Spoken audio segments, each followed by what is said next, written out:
Hello, everyone. Welcome to another edition of Odyssey House Journals, one of the most watched and listened to podcasts dealing with addiction and recovery. I'm Randall Carlisle. My co-host is Rachel Santizo. Good morning. Rachel will introduce our guest in a second. We try to do either some news or analytics at the beginning of each podcast.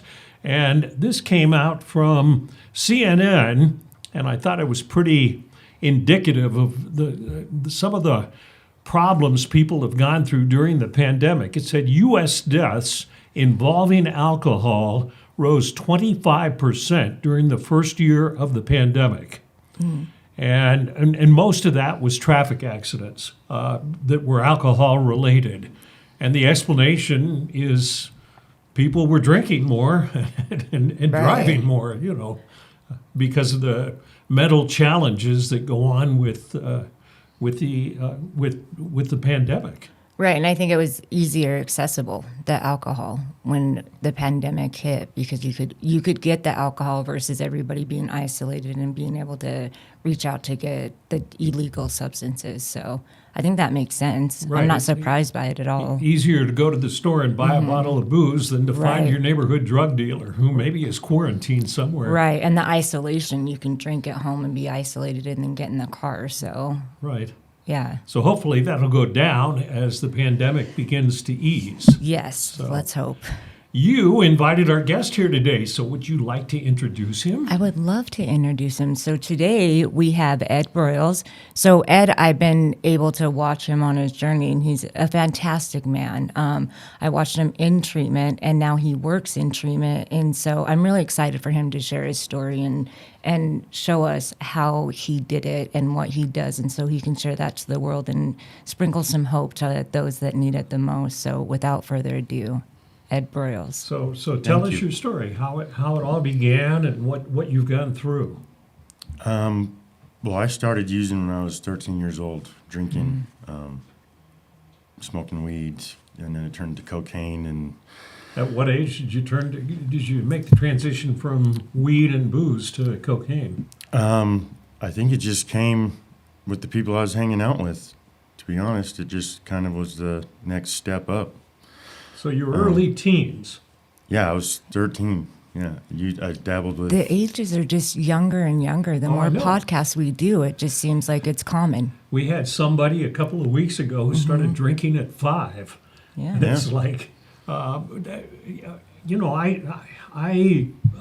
handle a family support group, and they want to know why you would start doing this at such an early age. Do you remember what was going through your head? Like, oh, I'll smoke pot, or I'll drink, or I'll do cocaine. Well, through some work that I've done on myself, I came to find out when I was 7 years old, I had appendicitis. My appendix burst, and through my father just not being emotionally available, I thought I could handle it on my own. So I never let anybody know my feelings or let anybody know I was ever in pain. And I felt all alone in a room full of doctors and people, right? And through that, I realized I never wanted to be alone again. So I just surrounded myself with whoever I fit in with at the time. At that time, I was doing baseball and stuff like that. And then through that world, you start partying. So, Okay. Well, I didn't mean to stop you on your journey. So You're good. So you start at 13. Then what happened? I did really well in school. I stopped doing sports because I was too busy drinking or smoking weed, and then I almost failed high school because I stopped going, and then I got back on It's track. hard to succeed in school when you're not there. Yeah, it is. Yeah, And I got back on track after I got caught. I snuck out of my house one night and got busted with some weed. And I got put on juvenile drug court, so that got me back on track. I didn't realize they had drug court. Was that here in Salt Lake? It was in Sandy, yeah. Wow. And they have juvenile drug court. Yes, they do. I That's didn't even know that. fantastic. We're going to have to get somebody from juvenile drug. Does it still exist? I'm not sure. I know the judge. I remember the judge's name, Judge Hornak, was the one that ran Kimberly it back then. Hornack. I Yes. knew her. Yeah. Huh. What did that do for you? Well, it taught me a lot. We heard some stories about meth labs blowing up, and I was like, I'd never be like that, you know? I'm like, I'm not going to Yeah. go that route. So I had a few stays in detention because I was failing drug tests and all that. I did it on the weekends because I was actually going back to school at this point. So Yeah. So obviously that didn't click with you. 'Cause- not all the way. Okay. I was just doing it to get off and then to get through the charges, and then I started back up again. And then I graduated high school, walked with my class, went to Salt Lake Community College for about a month, but they told me, they didn't say there was an attendance policy, and so I was like, I don't even have to show up. And that doesn't work with school at all. So, and then I had my daughter. I was at the age 18, 19, and that kind of changed things for me. Like, I didn't stop using, but I just had this unconditional love for another being that it just changed my life.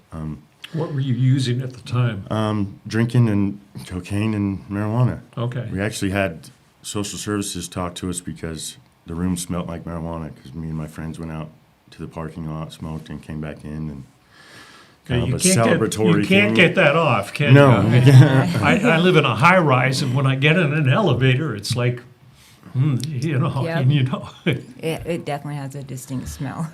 Yeah, and then I was going to join the military, but I had some legal things I was taking care of, like an open container or something, and then that didn't go through. And then I ran a training table restaurant when I was really young. I worked my way up to store manager, but complications with addiction, right? I was late all the time. I got fired from that, and then I had my son. He's 2 years younger than my daughter. I was 20, I think, at the time. And then I got my first DUI right after that. It was my daughter's second birthday, and I go to jail for DUI and cocaine possession. And it's my first charges as an adult, and they gave me 60 days in jail and probation. And I kind of cleaned up after that for about a year. I was working at Apollo Burger at the time, and then after that, I got a job doing foundations with one of my buddy's companies, and I was doing well with that. And then I got my neighbor offered me a job at Intel Micron in Lehigh, Wow. and Which is a beautiful campus down oh there. yeah, it's Yeah. huge, Yeah. and it's we did the base, like it started that in '95, but we didn't. I don't think we did. The first chip they put out was in early 2000s or something like that. The problem with that is that I'm a really social guy. I didn't like to be alone, and so the people that came in were from like England, and I don't want to put the blame on them because it was my choice, but they asked me to show them around, right? And so I did, and I started drinking again, and then with the drinking came cocaine again, and I was there for like 5 years, and we got laid off because it slowed down, and it kind of worked out. But my daughter was graduating kindergarten, so I was able to make hats for all her class while I was at home. But I was drinking every day, so I'd wake up, go get a bottle of alcohol, come, and it was horrible. Like, 'cause now looking back on it, I was drinking and driving with my kids in the car all the time. Boy. It was. What was the motivation for you constantly wanting to be high? I think I fell in love with the feeling of it, and then at a certain point, it just becomes a necessity. Like I had to do. You didn't want me driving without me drinking because I'd be shaky, Right. and it was just horrible. I think a lot of people who have not had experience with this don't understand that, because I can relate, because I'm a recovering alcoholic and you're a recovering drug addict. And at first, you really enjoy the feeling, Yeah. and then it becomes something that you have to do. And it's classified, and whatever you want to say out there, if you're watching, you can say it's a moral failing, and it is a bad decision in the beginning. But after that, it becomes a disease, and doctors recognize it as a disease. Absolutely. Right? You end up using just so you're not sick as a means of survival to feel okay to take the next step in your day. And you have to. and with a disease, any other disease, you seek treatment, and you sought treatment, right? Not yet. Oh, yeah, okay. Well- we're not. Yeah, we're We're still not. going. We're not there yet. No, so it took me, since juvenile drug court, I hadn't done any treatment. Well, I did. I guess I did at AP&P. They had me take classes after that first DUI and cocaine possession. I did do some classes.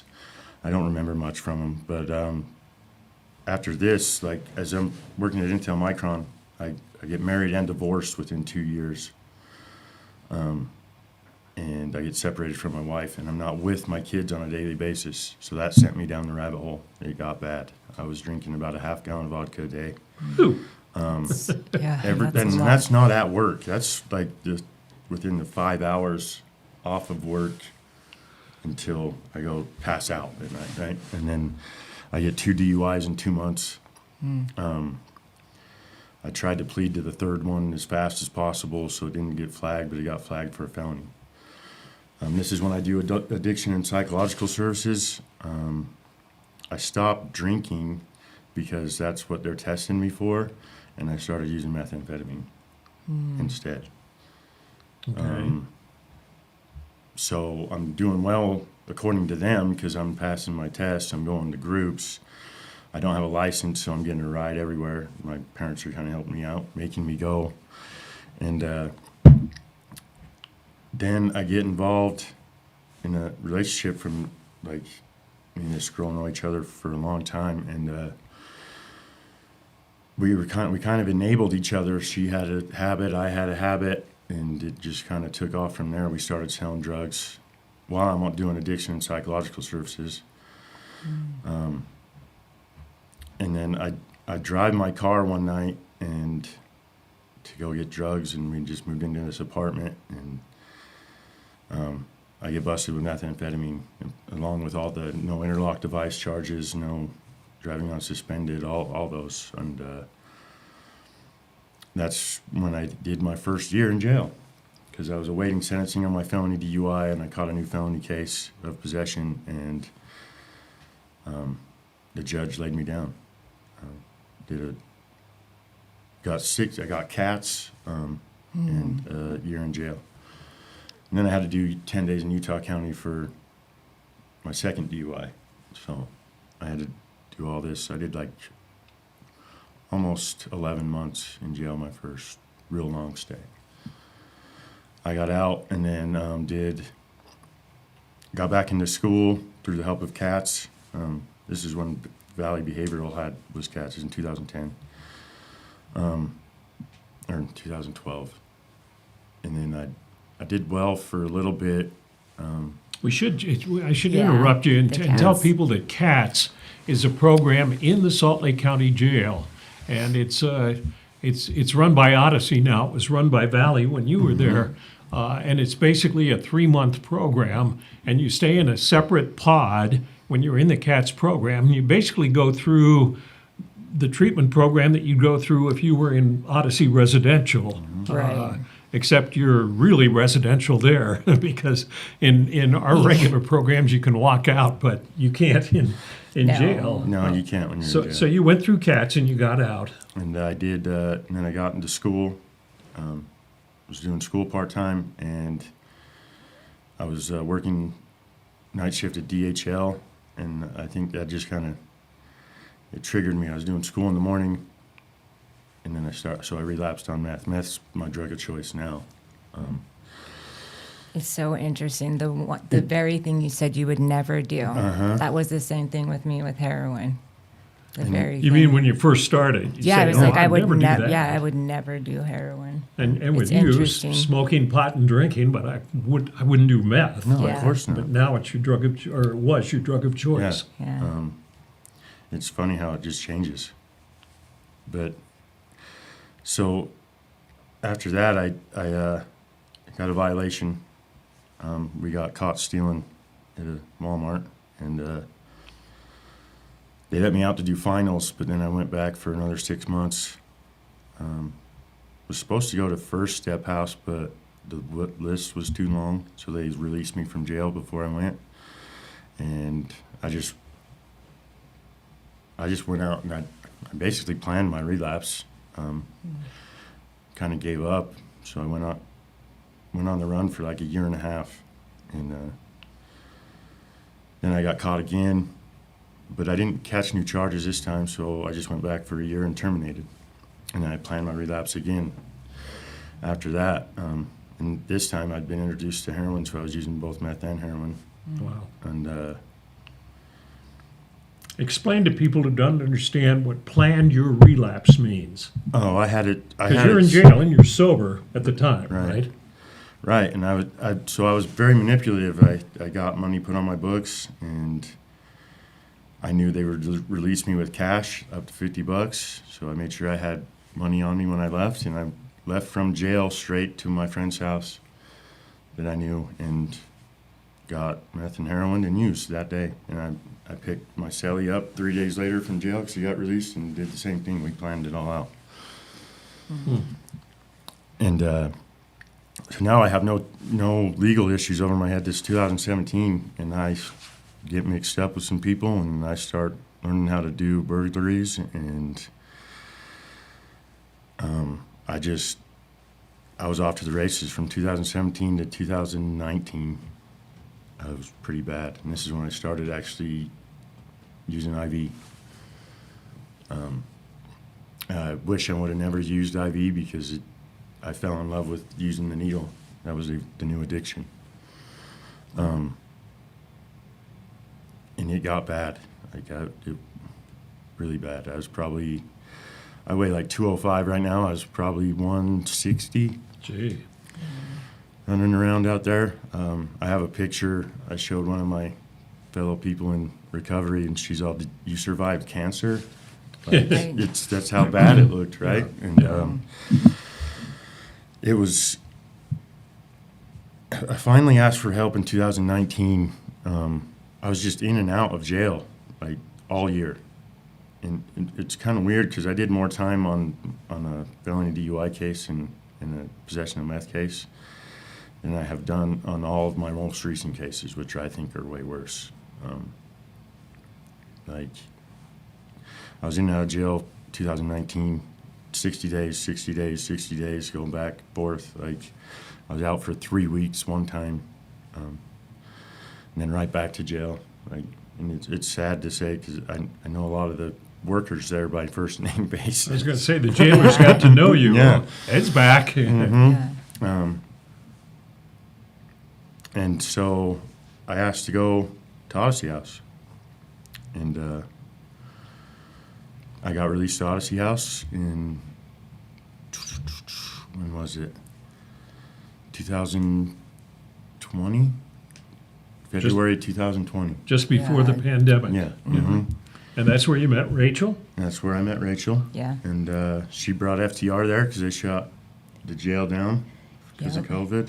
FTR is fit to recover. Yeah. Okay. Yeah. A lot of people are watching it. We throw out these These letters and acronyms. they go, Yeah. What? And I started going, and then I wouldn't hold my peers accountable in Odyssey House. Wouldn't do it.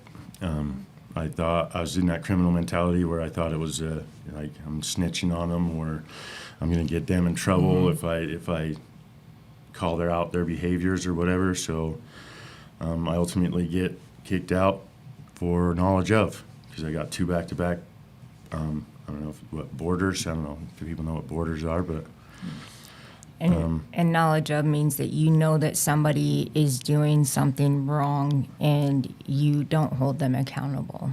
Right. So. And the goal of it is to help them and help the entire therapeutic community in the house, not to get them in trouble specifically. Right, to keep your house and your space safe. And so that's the purpose and the goal of that. Let me ask you, you were working staff back then, right? Yeah.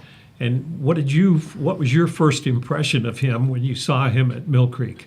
So when I went to Mill Creek, I did it to teach Bit to Recover classes. okay. So he was amazing in the classes. It provides like an outlet for individuals. So in classes, he showed up and he gave it his all. So he was great in classes, but when he left class, he was a different person. Yeah. I didn't know those things. So he wasn't obnoxious or anything with you? No. No, Okay. no. Or not rebellious? No, it was a secretive thing. We all Yeah, which sucks. in our that's little what we room do. with our yeah. with 3 other peers, and we're like, yeah, well, we'll get away with this, right? And that's why that thing, secrets keep you sick, Yeah, that we were for talking sure. about in the family group. That's what it does. It does Mm-hmm. for sure. So you didn't. So you had to leave Odyssey, or you left. They threw you out. They kicked us out because of. Normally, it would be another border for contraband or whatever, but because of COVID, they didn't want to bring COVID into the houses, and we were bringing in contraband. So Okay. that got me discharged. We called my PO. He told me to come and see him the next day, and I had some stuff at home, so I went and used, and went and saw my PO, and he didn't arrest me. I was like, wow, okay. So I kind of stopped using for about 2 weeks, got a job, and then my neighbor called me up and asked for some, and I didn't even think twice, and I was like, sure, I can get it. And then I was off to the races for about another 7 months, and I quit. And that's 7 months between Odyssey House. So I was trying to get into Odyssey House outpatient, and they wouldn't let me. And so when they finally told me, no, you have to do our residential program again, I was like, no, I'm not. One of the workers there suggested 7th Street. So I called 7th Street, got into IOP. But during that 7 months between IOP Odyssey, is intensive outpatient. Yeah. I can't even say- we all have very this educational lingo today. here. So Yeah. So I quit. I was using meth, and then heroin always comes with it because I tend to get too high on meth. So I would use heroin to bring me down, and I quit heroin 4 times in 7 months. So I was buying Suboxone to help me. I was doing all the things so I wasn't sick, so I could keep my job. But then I was out committing crimes at night. It's a very unmanageable lifestyle, and it gets tiring. And then it's COVID, and I'm doing intensive outpatient through 7th Street, so they didn't know how to figure out UAing yet at that time. So they're not UAing me, but I'm showing up to groups sometimes. UAN is a urine test Urine, for drugs. yeah, Okay. Yeah, urine. I feel like a dictionary. You're- here. Sorry, You urinalysis basically is are. what it is. Yeah. And I just finally, I told my therapist that I was having problems, and they got me into 7th Street. And So you needed the residential, I did- that structure. I needed to go back to residential. Yeah, because I couldn't get, on my own, I couldn't get a day clean or even 12 hours clean, really. So I needed help, and they got me in, but I got COVID right before my intake. I was out Christmas shopping, and I didn't feel well, and I got COVID, so they delayed my intake by 2 weeks because you have to have 10 days, and then I got in, and 7th Street really changed my life. I'd been introduced to AA like when I got my first DUI, but I'd always go to AA like because I had to. The judge made me go. I had to have my Yeah. papers signed, Right. and I was the last Right. one there and the first one to leave, right? And Yeah. didn't talk to anybody. I'm like, I'm different from these people, but but I got introduced to AA and got a sponsor.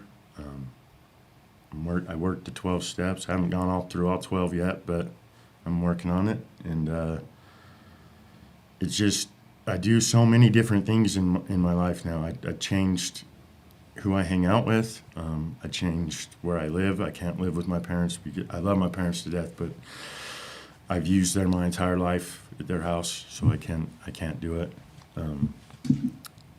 My kids are huge support. I don't know what I did right. I did something right because my daughter's going to college. My son's in high school. He plays high school football for Hillcrest High School. Wow. So cute. It's been an amazing journey. So life is good now. Oh, it is amazing. It is more than I could ask for. I've caused so much destruction in my life that I'm just grateful to be here and to be alive, really. You also work in treatment. I work with others, and it's cool to give back. I just got my certified peer support specialist. All right. Yes. It's a cool journey. I do things like Fit to Recover with Rachel on Saturdays. Very true. I do sober softball on Friday nights. And all these things are important to stay clean. My life was doing drugs and committing crimes, right? I had to fill it with something. And so I'm a very active person, and once the weather warms up, I hike. Sober softball. I do AA meetings, work with a sponsor, Fit to Recover. We try to make it, I try to help people figure out what they like to do, and then they fill their time with things like that. And I think Question everybody asks, especially in the family group, is: okay, you go through. I mean, you were a tough nut to crack. Yeah. I mean, jail, nothing seemed to sink in. What was it that worked this time that never worked before? I think I just became desperate. It was that gift of desperation. I wanted something different in my life, and everything else I tried before didn't work. So I had to try something. And that's so interesting because I joined the family group, and so we were discussing this, and that's what we said. It's just like you become so exhausted that you're ready. But during the times, because they were talking about family members and coming from jail, right, not holding others accountable or struggling with that, or going through treatment several times or different treatments, and it's the introduction. So, I was introduced a little bit here of the accountability, or FTR, or here, and if people aren't ready, but they hear it and they listen and they feel it. So when they are ready, they know where to go. So it's a cumulative Protocol. thing. You pick up a Absolutely. little piece here and a little piece there. Yeah. Yeah. Huh. And when you get to that point, you know where to go or who to reach out to. Because I mean, I see Ed every Saturday, and he's there and he's supportive of Odyssey. He holds people accountable now. Like, it's not, like, it's just, you still hear it though. So it's planting the seeds for when somebody is ready. Everybody who has loved ones is looking for that magic answer, and there doesn't seem to be one, because the average is 7 treatments before it really kicks in. So it's not 7th Street or Odyssey or First Step or House of Hope. Right, It's building on all that stuff. And sometimes it's a little bit of all of them. Yeah. Yeah, sometimes people aren't a fit with our program. Sometimes they're not a fit in Odyssey. I work with somebody who's an Odyssey House graduate, Yeah. and he's amazing. And it's got to be specific to each person, I feel. We've got a minute left. What do you see in your future? I want to go back and get my SUDSI, actually. Yes. That's something I want to work towards, to be a substance abuse counselor. Because I really love what I do. Like, it's cool to see lights come on when people really get it, and it's really fulfilling. Sometimes it's tough, but it's really fulfilling. And your kids, your close relationship with them now? I'm building one. I'm building it back. We're going to my cabin here, I think, next month. With just me and them. It's just something I haven't done sober in a long time. And if I would have asked you all this when you were high, would it have been negative responses about the way you're looking at life? Oh yeah, I'd have told you this would never happen to me. Okay. Yeah. Well, you're a wonderful argument for recovery. It's just, and I wish we could pinpoint a magic formula. if we could, know. we'd make billions in some kind of treatment center saying you come here, we guarantee you'll be Right. clean for the rest of your life. But Right. you can't do that. No, Right. Yeah. Thank you. You've been a wonderful guest. thank you. Thank you for having me. I know. Thank you, Ed. I'm so proud of you and Thank all you. that you've accomplished. And I can't wait to see all that you continue. And I think it's really important to give a shout out to our friend Zach, that is also, he's a graduate of Odyssey and he works at 7th Street, but he's just a powerful man and he Yes. recently lost his son. And so giving him some love and support today. So Yeah, for sure. Hopefully, it's yeah. been an uplifting episode Yes. of another edition. We thank you for watching Odyssey House Journals.